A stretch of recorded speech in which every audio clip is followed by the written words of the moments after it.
Cada condado de Georgia conserva registros de nacimientos, certiados de matrimonio, actas de defunción, libros de impuestos y escritura de Bernapeni, carmientos que forman el esqueleto de la historia y prueban que las personas existieron, que las familias vivieran, que sus vidas tuvieran significado. Pero en el condado de Fairmont, Georgia, existe un vacío inquietante. No un pequeño error ni una página dañada por el agua, sino una ausencia total. Porque entre Itzenpadbek Sonjunana y Itzenpadbek Lukjugu más de 100 nombres simplement desaparecieron. 100 personas que nacieron, trabajaron y murieron, fueron borradas con tal precisión que hoy solo queda su ausencia. Y lo que vele imposible ignorarlo es que cada una de ellas estaba vinculada al mismo lugar, Riverside Plantation, una hacienda que aún sigue en pie, convertida en sitio histórico, con jardines cuidados y visitas guiadas, en que basta preguntar por las familias que vivieron allí, las que levantaron los muros de ladrillo y trabaron los campos, para contra algo perturbador, ya que el resto profesional guarda silencio, como si esas almas nunca hubieran respirado.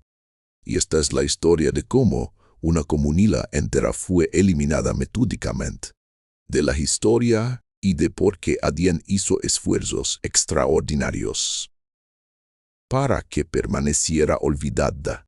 Thomas Hargrave no buscaba un misterio cuando heredó la casa de su abuela en Itzencubatlukjuni, pues tenía 28 años y era profesor junior de historia estadounidense en la Universidad de Emory, especializado en economía de la era de la Reconstrucción, y su abuela, Eleanor Hargrave, había fallecido a los 91 años dejándole su modesta casa en las afueras del condado de Fairmont y un ático abarrotado de 8 décadas de papeles, fotografías y correspondencia. Thomas condujo hasta allí un sábado húmedo de junio con las ventanillas valladas y la radio sonando suavemente, recordando con cariño a su abuela, una mujer lúpida que había enseñado en primaria durante 40 años y jamás faltaba a misa dominical, quien lo había criado tras la muerte de sus padres en un accidente cuando él tenía 7 años, y la casa estaba llena de recuerdos felices, visitas de verano, té dulce en el porche y relatos de la Georgia rural. Aunque Eleanor también había sido una acumuladora meticulosa de carioncios, guardando cada carta, recibo y boletín de iglesia en cajas rotuladas con su letra cuidadosa. Thomas pasó la primera semana ordenando habitaciones y dejando objetos para donar, reservando el ástico para el final. Y cuando subió por la escalera estrecha y encendió la bombilla solitaria, encontró lo esperado: torres de cajas, revistas, villas y un baúl. Pero no esperaba ver un estuche de cuero oscuro escondido tras una sombrerera, del tamaño de un maletín y con broche de latón envejecido, que al abrir reveló comienzos antiguos organizados con esmero, a unos en pergamino y otros en papel amarillento, y la primera carpeta llevaba un tutú que aceleró su pulso: registros de la hacienda Riverside, Itzenpadbek Sanjerwu, Itzenpadbek Loxerlok. En la mesa del comedor examinó facturas, rendimientos de cosechas, cartas del propietario, Nathaniel Wycliffe, y listas de bicualo, hasta que en la tercera carpeta encontró una página que lo detuvo en seco: un censo trimestral de personas esclavizadas fechado en abril de Itzenpadbek Sinjunata con 73 nombres, desde un bebé llamado Rose hasta un anciano Abraham de 68 años, todos con una nota al margen escrita con otra tinta: transferidos marzo de Ichen Badbaik-Sijubhach, y lo inquietante era que no había rastro de Vencia ni compadores, solo esa palabra y luego el silencio. De regreso en Atlanta, Thomas escribió a colegas, a la Sociedad Histórica de Georgia y al juzgado del condado, pero recibió una respuesta fría indicando que ciertos curamientos de Riverside estaban restringidos por supuesta disputas legales, algo extraño para una hacienda convertida en sitio histórico desde Ichenquibak-Gushusan, por lo que viajó al condado y habló con la secretaria Mrs. Dunlap, quien con voz helada le negó la exención y rechazó su sello formal semanas después. Sin rendirse, Thomas revisó los censos federales y encontró que en Ichenbadbek-Uxwicliff no registraba personas esclavizadas, algo coherente tras la transferencia, pero en Ichenbadbek-Lukishies aparecían 82 sin registros de Cropra, y los veros de instos mostraban la misma anomalía, 0-30 años y luego un salto repentino, con edades agrupadas de forma extraña, como si una comunidad hubiera saltado en el tiempo, lo que lo llevó a considerar regos eclesiásticos. La última fuente no controlada por el condado. En la iglesia metodista episcopal de Fairmont encontró bautismos, matrimonios y entierros de Riverside hasta Ichenbabek-Sichin y luego, en febrero de Ichenbabek-Sijubach, un bautismo masivo de 43 personas el mismo domingo, el último rastro colectivo antes de que los nombres se desvanecieran, confirmando que no se trataba de un error sino de una eliminación deliberada. Una maniobra para burlar a familias enteras de la historia profesional, dejando solo pistas dispersas para quien estuviera dispuesto a verlas y recordando que, incluso cuando los rusó de Escalán, la ausencia también cuenta una historia. Los nombres estaban escritos con una caligrafía apresurada, como si quien los registró estuviera abrumado por la cantidad. Hombres, mujeres y niños recibiendo el sacramento al mismo tiempo, y luego, después de marzo de Ichenbadbek-Sijubach, nada, ni un solo nacimiento más en Riverside, ningún matrimonio, ninguna muerte.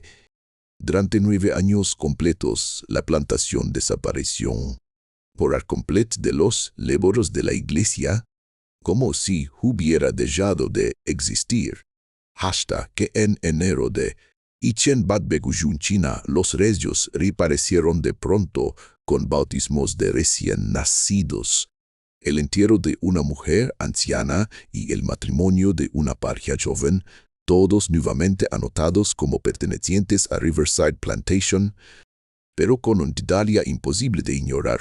Ninguno de los nombres de Ichenbabengin volvía a aparecer. Era como si toda la población hubiera sido reemplazada por otra distinta, y Thomas se reclinó en la silla sintiendo que su mente corría más rápido que sus pensamientos.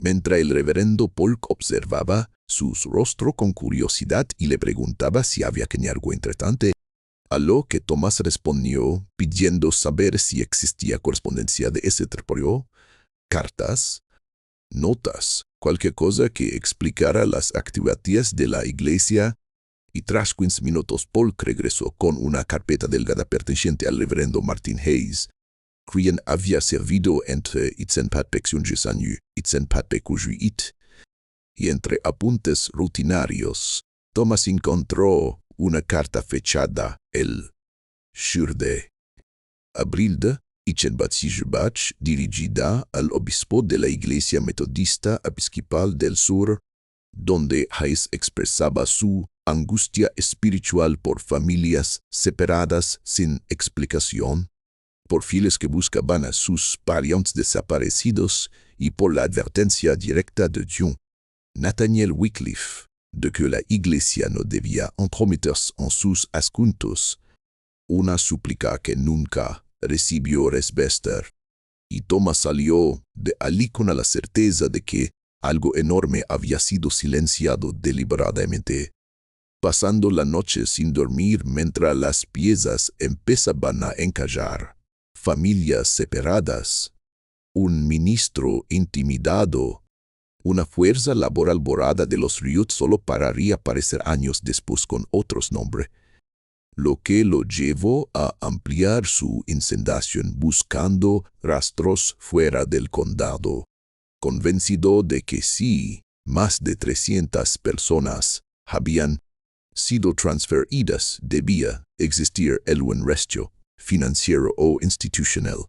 Y así llegó a los archivos estatales de Georgia, donde tras semanas recibió una carpeta mínima que incluía una referencia inesperada en el diario de la Asamblea General de Itzenpadbek-Tzijikushov, la ampliación del asilo estatal de lunáticos en Milledgeville, una institución fundada en Itzepajinikis año había añadido una nueva ala y granjas agrícolas, financiadas en parte por una donación privada de $12,000 realizada por Nathaniel Wycliffe, una suma colosal para la época.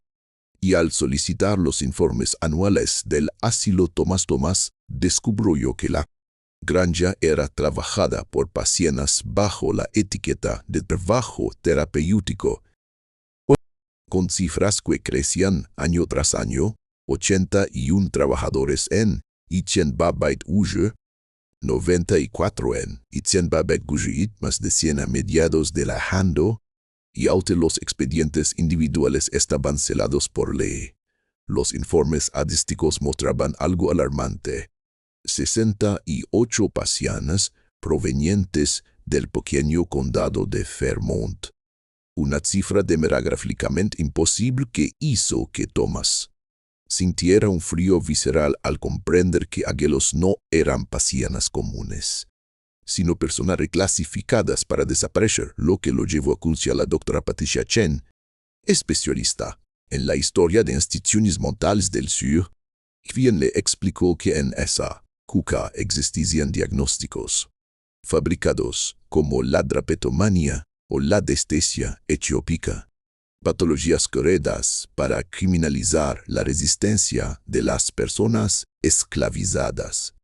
Y cuando Tomás planteó la posibilidad de usar el asilo como una forma de ocultar personas mientras se explotaba su trabajo fuera del registro legal, Patricia entendió de inmediato la magnitud del plan, señalando que las instituciones cerradas eran perfectas para borrar identidades completas, incluidos niños y bebés, porque solo así se evitaba que Adeline creciera recordando un pasado documentado, y fue ella quien lo puso en contacto con un archivista retirado llamado Osborne, quien había trabajado en el hospital estatal y conservaba recuerdos inquietantes de los archivos de Fairmont, recibiendo a Thomas en su casa y confesando que en los años 30 había visto cientos de expedientes eliminados por orden administrativa. Alte había alcanzado a tomar notas que ahora mostraban diagnósticos absurdos aplicados a personas físicamente sanas asignadas directamente al trabajo agrícola, incluyendo bebés etiquetados como portadores de locura hereditaria. Y cuando Thomas preguntó quién autorizaba esos internamientos, Osborne siguió a un médico del condado, Cyrus Brennan, y a un magistrado local, Strumane, una cláusula legal ambigua para declarar peligrosas a personas cuyo único delito era resistirse. Y al investigar a Brennan, Thomas jaló una carta decisiva en su correspondencia profesional de Itzenbabet escrita por Wycliffe, confirmando un acuerdo previo, lo que cerraba el círculo de un sistema diseñado para borrar comunidades enteras, trasladarlas a una institución estatal, explotarlas bajo una fachada médica y luego reemplazarlas sin dejar rastro. Una operación que no solo explicaba la desaparición de los regions de Riverside, sino también el silencio persistente que durante generaciones protegió una de las páginas más oscuras de la historia del surestadounidense. La suma de $300 será enviada una vez completada la documentación. Confío en su discreción en este asunto, ya que la reputación de mi hacienda y la estabilidad de nuestra comunidad dependen de ello. Los individuos en cuestión representan un riesgo, como usted bien sabe, y su traslado a la institución estatal sirve tanto a la eguería pública como a la caridad cristiana. Suyo en confidencia, Nathaniel Wycliffe. Thomas leyó la carta 3 veces porque estaba escrita con extremo cuidado, sin una sola frase abiertamente criminal y aún así con un mensaje inequívoco. Wycliffe había pagado al Dr. Brennan para falsificar enterramientos, pero la pregunta seguía intacta: ¿qué peligro podían representar 73 personas, incluidos bebés? Y para entenderlo, Thomas necesitaba comprender al prole Wycliffe, por lo que condujo hasta Riverside Plantation, hoy operada como museo por la Sociedad Histórica de Georgia, una mansión de colomas blancas con vista al río, Oconee rodeada de robles, centenarios cubiertos de musgo español, hermosa de una manera inquietante, donde los antiguos barracones de personas esclavizadas habían sido reconstruidos y las visitas guiadas obvían una versión pulida y cómoda del pasado. Thomas pagó el recorrido y luego pidió hablar con el director del sitio, Eugene Cartwright. Cartwright, un hombre corpulento y entusiasta de la historia local, aunque claramente poco acostumbrado a investigaciones incómodas, quien recibió a Thomas con cortesía hasta que vio el libro de cuentas condena en el archivo de su abuela. 73 personas marcadas como transferidas en Ichenbabexiyuhach.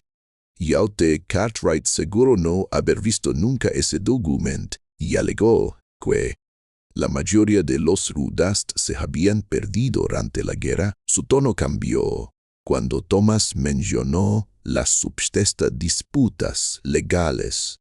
Hablando vagamente de descendientes de la familia, Wycliffe y negocia a dar nombre, ese mismo muro de silencio otra vez. Así que Thomas preguntó por el cementerio, primero el familiar y luego el de las personas esclavizadas.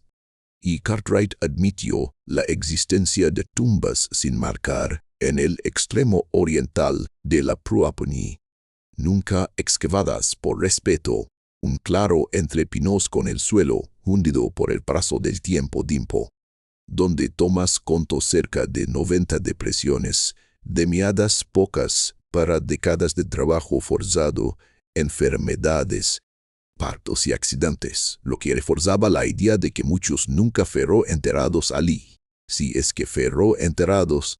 Y antes de irse, Thomas hizo una última pregunta: ¿cuándo había muerto Wycliffe en Ichenbabexiyuhach? 2 años después de la guerra, y si existía un testamento que resultó estar archivado en el juzgado del condado. Un documento rutinario, salvo por una cláusula devastadora donde Wycliffe ordenaba destruir todos los libros.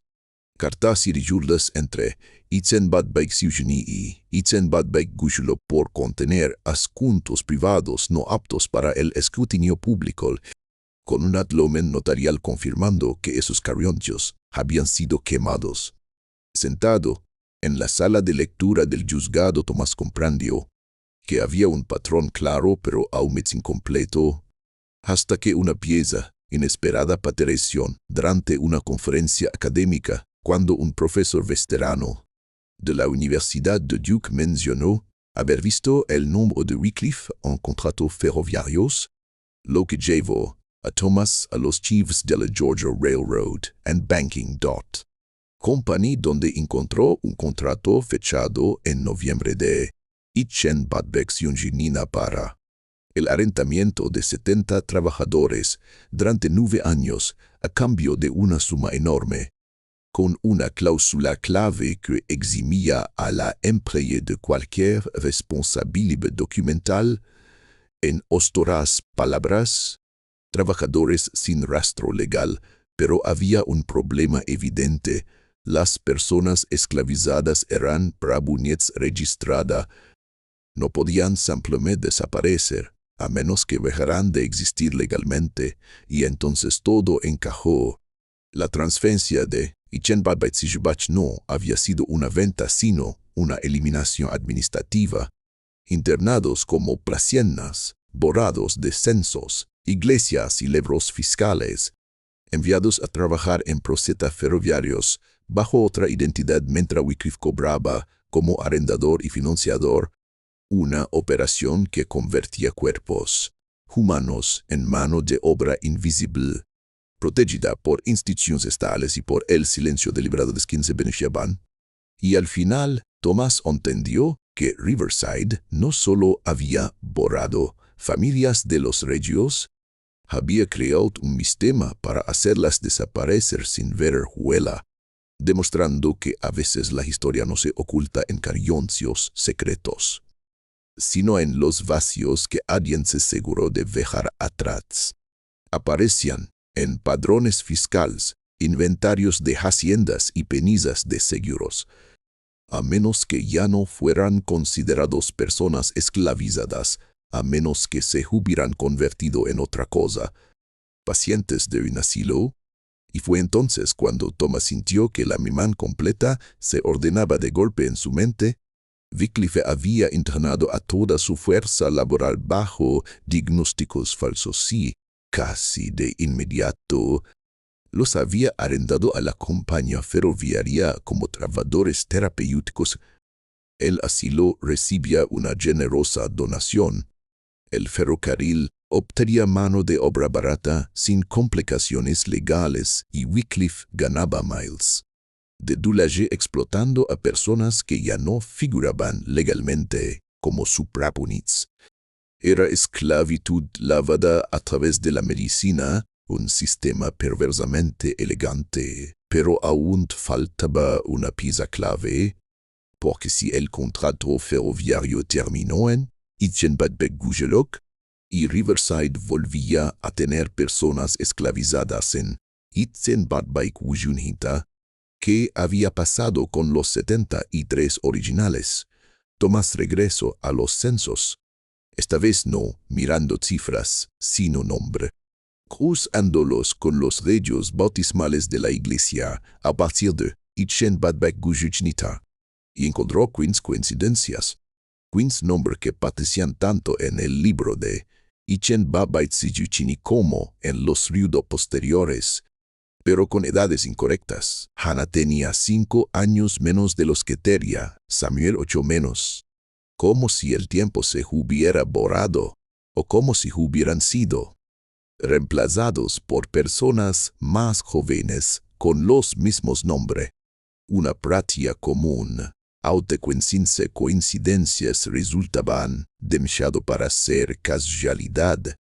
Y entonces Thomas encontró una anotación escalofriante en el informe anual del asilo de Ichenbach-Gujelok, el cierre del programa agrícola tras la expiración de contratos externos, reducción de operaciones, transferencias de pensiones, 41 devueltos a sus condados de origen, 27 enviados al penitenciario estatal, 18 fallecidos. Thomas revisó los números y encajaban, pero algo no lo hacía. Si 41 pacientes habían regresado a Fairmont, deberían padecer en los ruyos. Sin embargo, el padrón fiscal de Riverside de Ichenbach-Gujelok mostraba 79 personas esclavizadas con demasiados niños pequeños, nacidos durante los años del asilo, lo que dejaba 3 posibilidades que hubieran nacido allí. Improbable dadas las condiciones que Wycliffe hubiera adquirido una nueva fuerza laboral, o la opción más inquietante, que los devueltos nunca regresarán realmente a ningún lugar documentado. Thomas solicitó entonces los ríos del penitenciario estatal de Georgia y 6 semanas después abrió el sobre con manos temblorosas. Allí estaban 27 internos transferidos desde el asilo en diciembre de Itzenbach-Bagujilop, todos catalogados como personas de color, todos de Vermont, condenados por vallancia, desobediencia o incitación, sentencias de 20 años por delitos absurdos. Y los nombres eran inconfundibles: Marcus, Judith, Samuel. Las edades coincidían con el libro de Itzenbach-Bagujilop. Eran las mismas personas, enviadas al asilo, explotadas durante 9 años, luego trasladadas a prisión para seguir trabajando bajo otro sistema. Y al revisar los cerullos de Salelia, Thomas vio que unos murieron bajo custodia y 14 fueron liberados en Itzenbach-Bagujilop, el mismo año en que terminó la guerra y se abolió la esclavitud. Liberados a ninguna parte, sin rastro posterior, como si hubieran sido soltados en el aire. Tomás comprendió que los comienzos contaban una historia fría, pero faltaban voces, recuerdos, así que publicó un anuncio en el periódico local buscando información sobre familias vinculadas a Riverside, y recibió 3 respuestas. 2 irrelevantes y una que cambió todo: una carta breve de Lucille Bennett, cuya abuela hablaba de Riverside como el lugar del río y decía que los reyes habían sido robados, que tras la guerra, al intentar votar o reclamar tierras, no existía prueba alguna de su existencia. Y Thomas la llamó esa misma noche, escuchando cómo Lucille explicaba que su abuela creía que borrar los nombres servía para impedir reclamaciones, porque si nunca habías existido legalmente no podías exigir nada. Y entonces Lucille mencionó una Biblia heredada con nombres escritos a mano por su bisabuela Judith, una mujer que aprendió a escribir para no olvidar a los suyos. Y el corazón de Thomas se detuvo al escuchar ese nombre. Judith, el mismo de los regiones del asilo y la prisión, y al colgar supo que esa Biblia podía ser el último testimonio de una comunidad entera borrada de la historia fosifinal, por lo que condujo hasta Mon el sábado siguiente, hacia la casa modesta de Lucille Bennett, consciente de que perdería por primera vez en más de un siglo Adeline estaba a punto de devolverles sus nombres. Lucille lo recibió con té helado y un bizcocho casero todavía tibio, servido en platos antiguos que parecían tan frágiles como los recuerdos que guardaba la casa. Sobre la mesa baja del salón descansaba una Biblia envuelta en una tela descolorida, y Lucille la desenvolvió con cuidado casi ceremonial, revelando una pequeña King James de cuero gastado, suavizado por décadas de manos que la habían abierto en silencio, con los bordes dorados apagados hasta un tono bronce.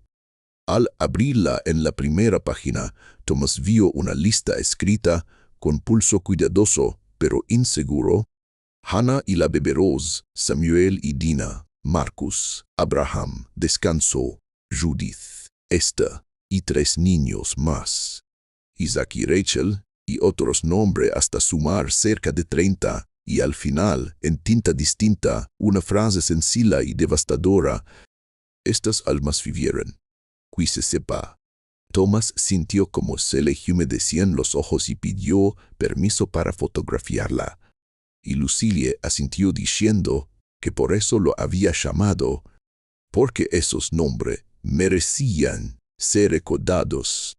Después de fotografiar cada página, Thomas preguntó qué había sido de Judith tras la guerra, Y Lucille sonrió con tristeza al contarle lo que su abuela Clara sabía. Judith había vivido muchos años, marcada por algo terrible que nunca explicó, con cicatriz en las muñecas y en silencio espeso sobre los años perdidos, viviendo en una cabaña cerca de Mon, lavando ropa ajena y criando a Clara tras la muerte temprana de su madre. Judith había pasado años escribiendo cartas, visitando iglesias y preguntando a viajeros por la gente de Riverside, pero casi todos habían desaparecido, dispersos o simplemente borrados. Thomas entonces mostró sus hallazgos, rodeado del asilo, contratos ferroviarios, traslados penitenciarios, y Lucille comprendió que habían sido explotados 2 veces, primero como esclavos y luego como prisioneros. Thomas creía que algunos sobrevivieron, 14 liberados en Etienne-Batbec-Locju, Judith entre ellos, pero de los somos no había rastro. Al volver a Los Chivos descubrió que 73 personas fueron internadas en el asilo, 27 enviadas a la penitenciaría y 46 desaparecidas de los ríos de Etienne-Batbec-Locju.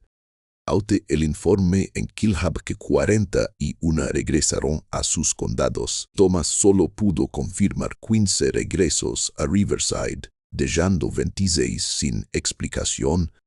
Al revisar informes anuales, encontró muertes agregadas sin nombre, pero en Etienne-Batbec-Locju apareció un pico alarmante: 34 fallecidos por tifus en las dependencias agrícolas, es decir, los trabajadores del campo de Riverside, una tasa catastrófica del 17%.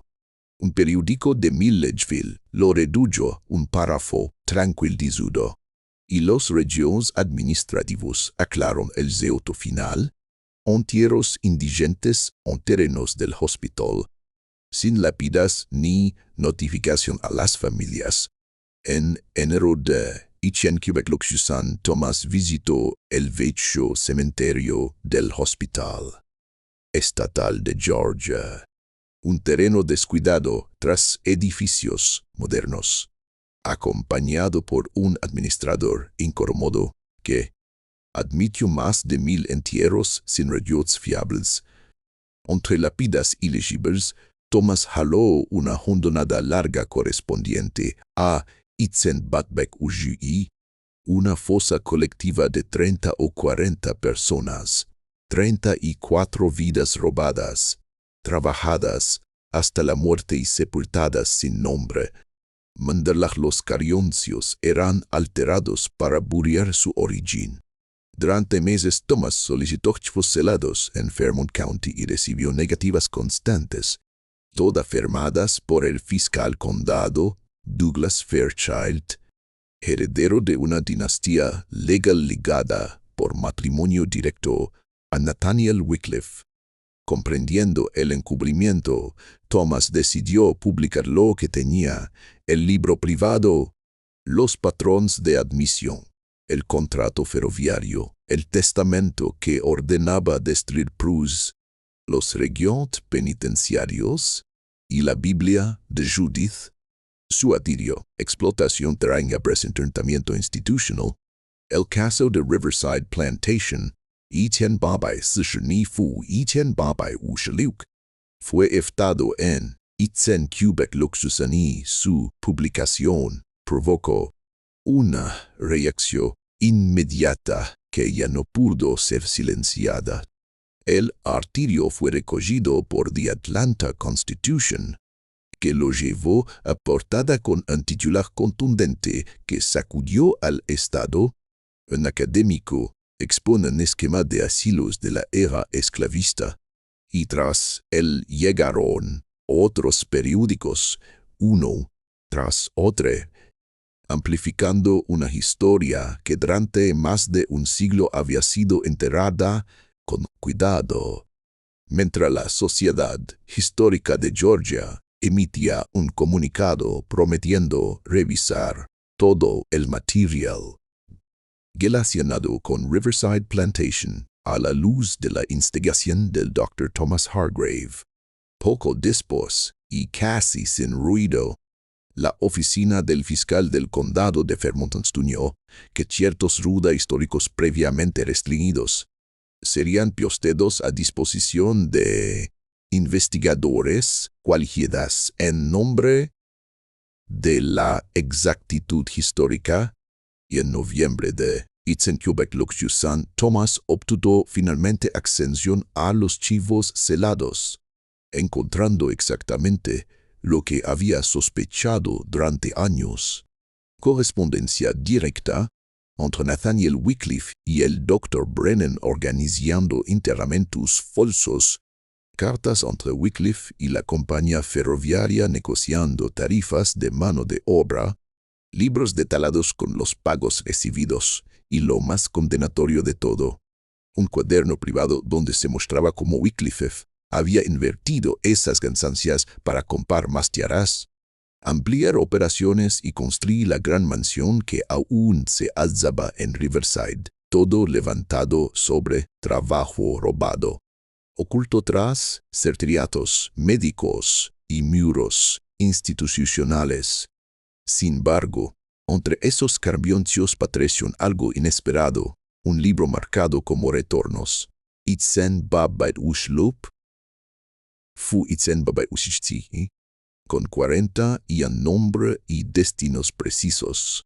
15 enviados de vuelta a Riverside, 12 transferidos a la finca Simmons en el condado de Burke y 14 anotados simplemente como vendidos due no restrierd, lo que revelaba una aberración legal insuso para la ICUCA, personas institucionalizadas como pacianas y luego vendidas como si estuvieran en propiedad privada, algo imposible salvo que nadie estuviera mirando, y nadie lo estaba.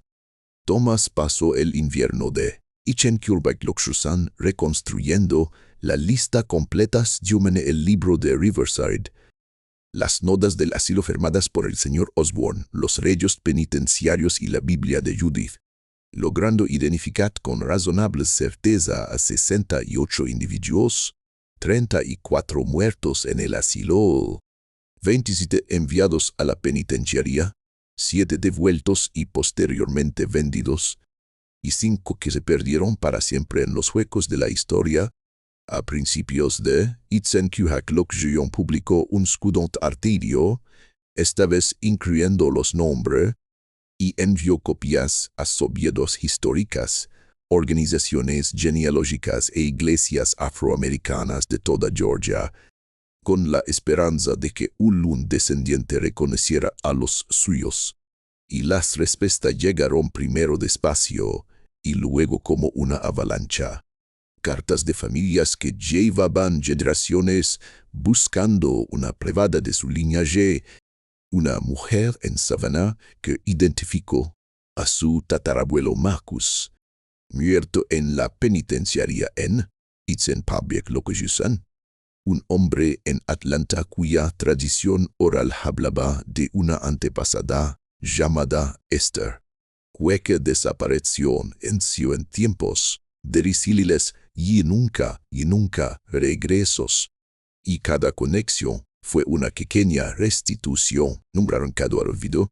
Aún así, Thomas sabía que la verdad completa nunca podía recuperarse, porque la destrucción de Rayot había sido meticulosa, y en marzo de Quebec-Luxusan recibió un paquete de origen anónimo, con el remitente que decía únicamente un amigo de la verdad, condado de Fairmont, dentro del cual había una joya frágil, arrancada de lo que parecía un diario personal fechado el 1 de junio de Quebec-Luxusan, escrita con letra educada y fluida, donde Wycliffe confesaba haber dispuesto de los últimos trabajadores retornados del asilo preña su venta a Intresties en Alabama, Mississippi, asegurando que los Rayot habían sido modificados en el juzgado, los chivos de la iglesia purgados, y que el Dr. Brennan garantizaba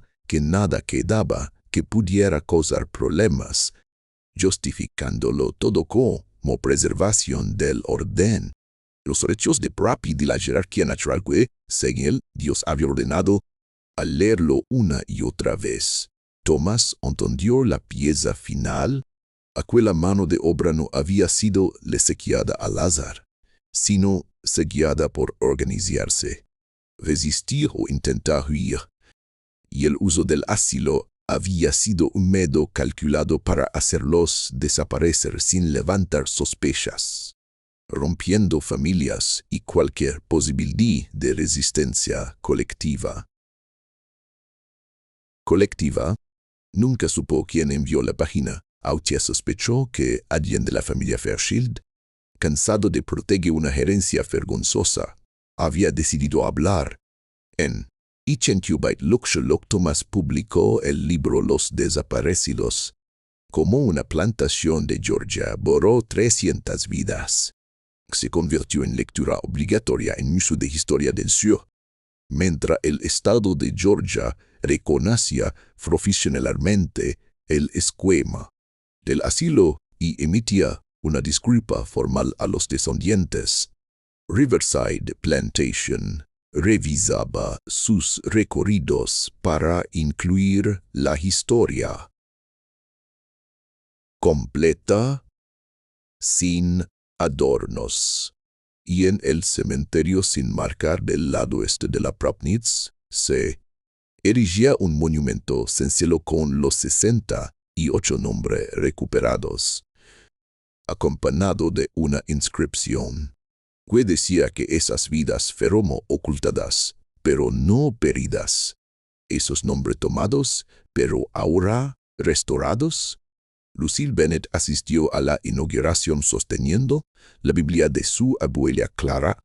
Dejó rosas blancas al pie del monumento por Judith y por todos aquellos cuyos nombres nunca conoceremos, mientras Tomás, de pie a su lado, pensaba en la crueldad deliberada de bullir no solo a las personas, sino la pravia misma de su existencia, y en el poder de la memoria, en cómo una Biblia, un libro de cuentas y una voluntad obstinada de recordar podían traer la verdad de vuelta desde la oscuridad. Y mientras el viento se movía entre los pinos, casi pudo oír las voces silenciadas hablando de nuevo a través de la piedra y la tinta. 300 personas, no todas nombradas, pero ya no olvidadas.